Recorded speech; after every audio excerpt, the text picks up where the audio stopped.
Nikki from Long Beach, California. How are you? Hi, I'm good. Thank you. Thank you for having me on the show. We're glad you're here. Thank you. I have a question regarding forgiveness and what exactly it would look like in my situation. Okay. I have a parent, my mother, who was she was hiding her homosexual tendencies as a teenager and as a person, just growing up or whatever. Mm-hmm. And then, of course, she married my dad, and then they had me and my little sister. Well, anyway, she was also diagnosed with bipolar disorder when I was young, and so growing up with her, it was very tumultuous. Mm-hmm. And I didn't know until I was much older that that kind of behavior essentially projected emotional abuse. Yeah. On me. Okay.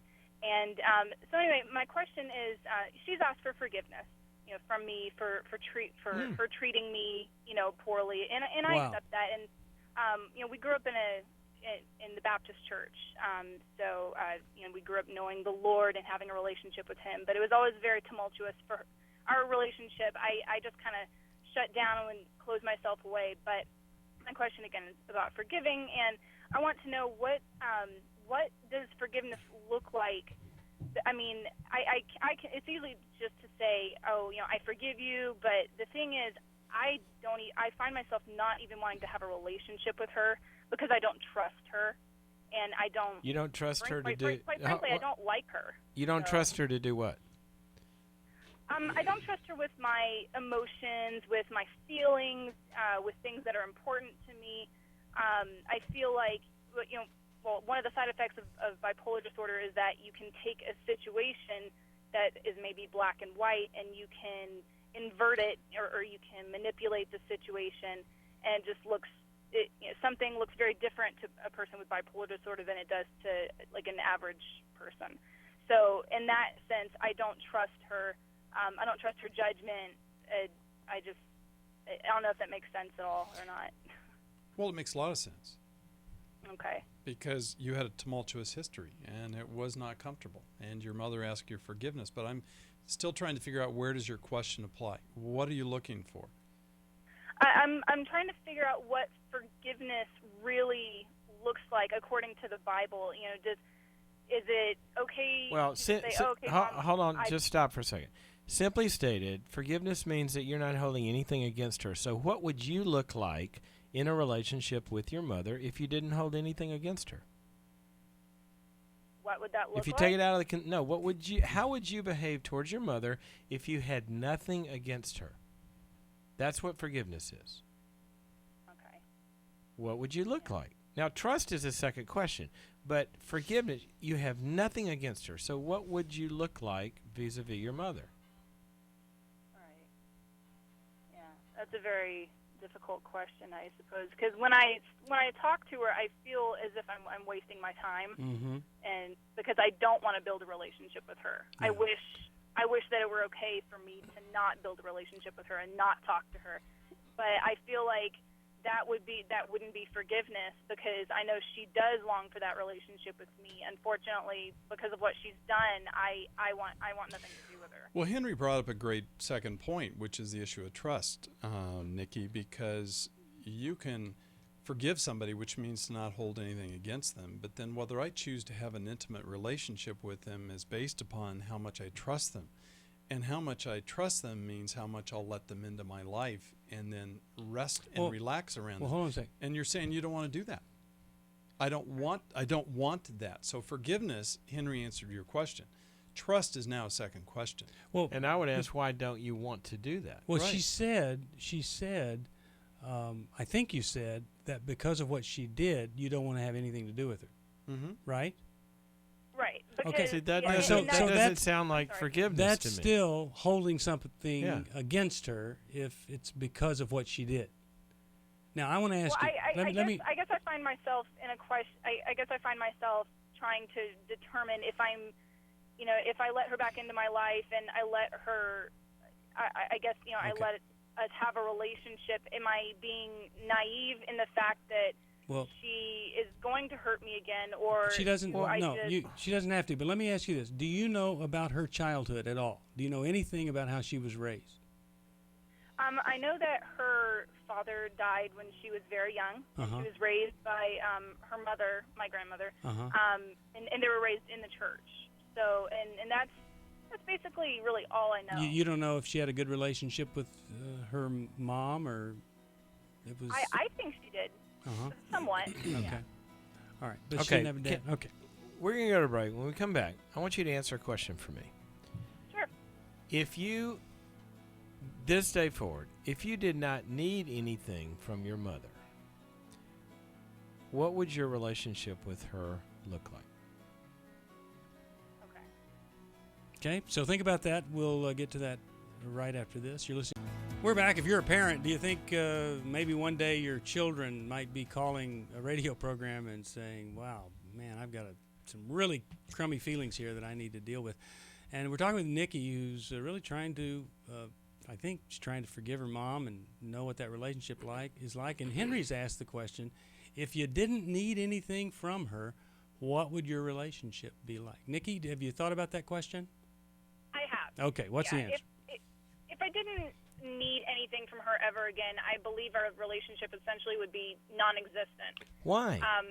Why? You know her. No, why would you only have a relationship with someone that you need something from? Well, first of all, she always raised me to be extremely independent of anyone except for Christ. So I quite frankly don't need her for anything in my life. I have an exceptional relationship with my dad, so I think that my relationship with him more than makes up for any relationship that I would ever need with her. And I've kind of... Nikki, what we're talking about here is transcending your own need. Uh-huh. And figuring out what kind of a relationship can you have with a very difficult mother that does not gratify you and is not about your need. Because what I hear is that you have some very valid hurts, right? Mm-hmm. She has hurt you tremendously, and we don't know all the ways, but we believe you. But what's happening is there's a confusion, and I think this is helpful for kind of everybody on the planet, that the Bible paints the picture of an ark, and all psychiatric research would validate this, that the ark is this: you start off as a child and you depend on your parents for survival, and that should end basically, when you get to be somewhere around 18 years old or 22 or something. And from that point, you unplug from them, from needing them, and to the degree that they have not done their job, then you find a spiritual community, the new family of God. You're born again, and you take your needs to people that can be trusted. Okay? So as an adult, I would not want you needing your mother if she had been the most wonderful mother in the world. That's not part of the created order. You should be free from that need by now. Right. But at that ark, you are called to love her and to actually provide for her and to take care of her. Now, some people are fortunate enough to where when they're adults, their parents are also people they like to hang out with and that they enjoy, and they get an extra bonus. But I would want you to be free from this woman's incapacity or lack of capacity to give to you like your father does, and transcend that and go heal that somewhere and forgive her and not let her affect you, and then relate to her to the degree that she's able to relate to you. And I think that one day you'll be very happy that you did that. And to the degree that you don't, I think that you will have lost some things. Which is to be more adult-like instead of childlike in your approach to your parents. Well, I was going to ask, I don't know, but I was going to ask the question of who is the child here, and really, right, the mother has taken on a place of childhood. Well, yeah, and she the now daughter needs her needs, as Henry says, transcend above it. Here's Nikki again. Nikki, hi. We had Hey, lost Nikki. you there. I'm just trying to free you up from her so you can love her. Right, and that's kind of the problem is I guess I'm struggling with wanting to love her. Like I mean, I want to love her. I if know. That makes sense. And I'm just trying to. that's why I don't think this is much as love for her. that's because I don't think it's as much of a trust issue about how she can hurt you or not hurt you in the future, as much as you're not finished with getting through the hurt and the unforgiveness and things. And I don't mean that in a judgmental way. I just mean that the work of healing for what happened with her is not done yet within you. And I think that you can legally, positionally forgive her and still have stuff that you're working through. And I would kind of sort of implore you to do that. Let her off the hook, and that's going to free that pain to turn into grief that actually has movement, and you can get past it, and then you can transcend it, and then you can love her to the degree that she's able to, and trust her to the degree that she proves herself trustworthy. Right. Yeah. I think the bottom line for me is just, I forget which passage it is in the Bible, but basically it comes down to, Jesus or God won't forgive you unless you forgive others. And by far, this is the toughest forgiveness lesson that I've had to face in my life. Well, now we're talking, see, because you had started off by saying, I have forgiven her, but I don't know if I can trust her. See? Right. And so, right. And let I'm me like let me say this. Working. Oh, go ahead. You can construct a bridge of forgiveness, and the pain and the anger and stuff can still be flowing underneath that bridge, which needs to be worked through later. But you can. Sometimes you say the most profound things. That's all I'm saying. Well, you know what else? A bridge of forgiveness with the pain, everything flowing underneath it. That was awesome. What Nikki, you said you did was you said I would go away and I'd hide and I would retreat into an avoidant position. And you're still trying to be an avoidant with your mom. That is, you're trying to avoid her. Yeah. And which means she still has power over you, which still you're has trying power to release over you from. That's right. This is one of those examples where you take care of this problem. Rather than blame the mom, you take care of this problem, your reaction to it, the whole world opens up for you. All right, I'm glad you called, Nikki, and I'm glad you called back. I want to send you a copy of How We Love by Mylan. I hope that that'll be a blessing to you.